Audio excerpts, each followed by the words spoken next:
Discuss ചെയ്യാൻ പോകുന്നത് ദ്വിത്വസന്ധിയെക്കുറിച്ചാണ്. എന്താണ് ദ്വിത്വസന്ധി? നേരത്തെ നമ്മൾ ലോപസന്ധി പറഞ്ഞു. ഒരു പദം പിരിച്ച് ചേർത്തെഴുതുമ്പോൾ ഒരു വർണ്ണം ലോപിക്കുന്നതാണ് ലോപസന്ധി എന്നാണ് നമ്മൾ പറഞ്ഞത്. എന്നാൽ ദ്വിത്വസന്ധി എന്ന് പറഞ്ഞാൽ ഒരു പദം പിരിച്ച് ചേർത്തെഴുതുമ്പോൾ ഒരു വർണ്ണം ഇരട്ടിക്കുന്നതാണ് ദ്വിത്വസന്ധി. ഒരു പദം പിരിച്ച് ചേർത്തെഴുതുമ്പോൾ ഒരു വർണ്ണം ഇരട്ടിക്കുന്നതാണ് എന്ത്? ദ്വിത്വസന്ധി എന്ന് പറഞ്ഞാൽ. ഉദാഹരണം നോക്കിക്കഴിഞ്ഞാൽ നമുക്ക് പറയാൻ പറ്റും. മുട്ട പ്ലസ് തല. മുട്ട പ്ലസ് തലയാണ് എന്ത്?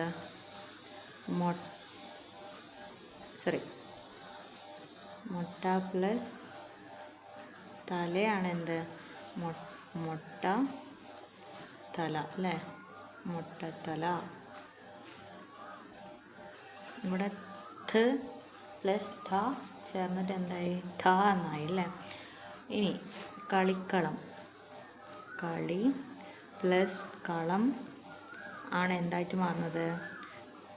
കളി കളം.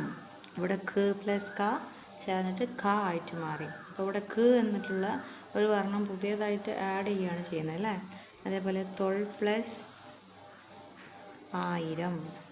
തൊൾ പ്ലസ് ആയിരം തൊള്ളായിരം. തൊള്ളായിരം. അടുത്തത് പൊൻ പ്ലസ് ഓണം. പൊൻ പ്ലസ് ഓണം പൊന്നോണം. പൊന്നോണം. ഓക്കെ. ഇനി നീല പ്ലസ് താമര. നീലത്താമര.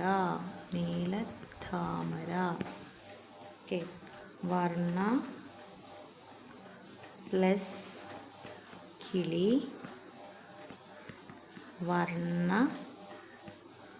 കിളി എന്നായിട്ട് മാറും. അതേപോലെ പുല്ല് പ്ലസ് ചാടി. പുൽ ചാടി. ഓക്കെ. സോ വർണ്ണ പ്ലസ് കിളി വർണ്ണക്കിളിയാണ്. എന്നാൽ വർണ്ണം പ്ലസ് കിളി എന്തായിട്ട് മാറും? എന്തായിട്ടാണ് മാറുക? വർണ്ണങ്കിളി. വർണ്ണങ്കിളി. ഓക്കെ.